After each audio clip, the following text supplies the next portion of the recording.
राज आणि उद्धव ठाकरे यांची पुन्हा एकदा भेट झाली आहे। उद्धव ठाकरे यांनी काल शिवतीर्थ निवासस्थानी जाऊन राज ठाकरे यांची भेट घेतली आणि राज ठाकरे यांच्या आईच्या वाढदिवसानिमित्तानं ही भेट झाल्याची माहिती कळते आहे। यावेळी दोन्ही बंधूंमध्ये अर्धा तास चर्चा झाल्याची माहिती आहे। महापालिकेसाठी राजकीय युतीसह काँग्रेसच्या भूमिकेबाबत चर्चा झाल्याची माहिती आहे। तर भाऊबीजेनिमित्तानं आता ठाकरे कुटुंब आज पुन्हा एकत्र येण्याची शक्यता आहे। 4 दिवसांपूर्वीच मनसेच्या दीपोत्सवाचं उद्धव ठाकरे यांच्या हस्ते उद्घाटन झालेलं होतं। यावेळी संपूर्ण ठाकरे कुटुंबाचा दिलखुलास संवाद पाहायला मिळाला आणि 5 जुलैच्या मराठी विजय मेळाव्यापासून सुरू झालेल्या भेटीचा हा सिलसिला दिवसेंदिवस वाढत चाललाय।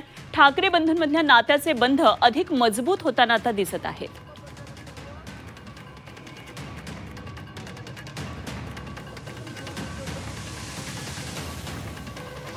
दोन्ही भाऊ हे सतत एकमेकांना भेटणार आणि याच्यापुढे त्या भेटी अजून वाढत जाणार। परंतु त्याला तुम्ही राजकीय दृष्टीने घेऊ नका। आईंचा वाढदिवस आहे आणि आईंच्या वाढदिवसानिमित्त त्या आईंना भेटायला बऱ्याच वर्षांनी आले। मला असं वाटतं की पत्रकारांनी आता सवय लावून घ्या की दोन्ही भाऊ एकत्र येत राहणार आणि दर वेळेला येणार त्यावेळेला काहीतरी राजकीय असेल असं पकडू नका। कौटुंबिक भेटी देखील होतात, सण चालू आहेत, वाढदिवस आहेत।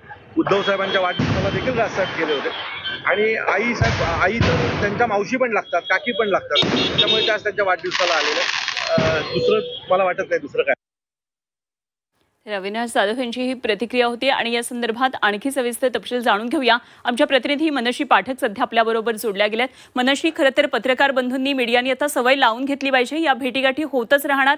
एक प्रकारे सहजता आता दोघ्या भावांमध्ये येऊ लागलेली आहे आणि हाच संदेश खरं तर कार्यकर्त्यांपर्यंत पोहोचवायचा हा त्यामागचा उद्देश असावा। काय आज भाऊबीजेनिमित्तानं सुद्धा ठाकरे कुटुंबीय एकत्रित दिसणार का? अनुपमा, अनेक वर्षांनंतरची ही दिवाळी आहे जेव्हा ठाकरे परिवार एकत्रित येऊन अशा प्रकारचे सण उत्सव साजरे करताना दिसतोय, एकमेकांचे वाढदिवस साजरे करताना दिसतोय।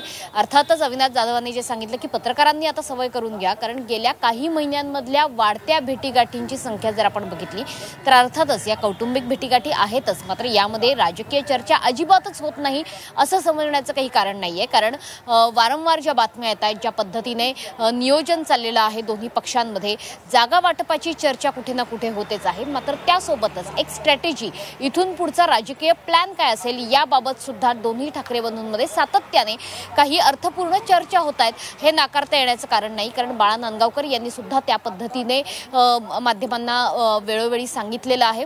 आज जो सण आहे भाऊबीजेचा, या निमित्ताने पुन्हा एकदा उद्धव ठाकरे, राज ठाकरे आणि एकंदरीतच संपूर्ण ठाकरे परिवार हा एकत्र येताना दिसेल।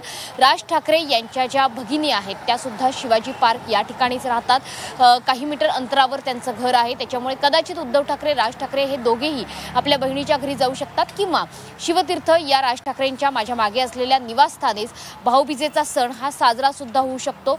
सगळ्यात महत्त्वाचं की उद्धव ठाकरेंच्या मातोश्रीवरून उद्धव ठाकरे, आदित्य ठाकरे, तेजस ठाकरे हे सुद्धा भाऊबीजेच्या सणाकरता शिवतीर्थावर येऊ शकतात। या ठिकाणी राज ठाकरेंची मुलगी उर्वशी ठाकरे देखील आहे, त्याच्यामुळे कदाचित अनेक वर्षांनंतर भाऊबीजेचा सण या दुसऱ्या पिढीतल्या ठाकरे बंधू भगिनींमध्ये सुद्धा आज साजरा होताना बघायला मिळू शकतो।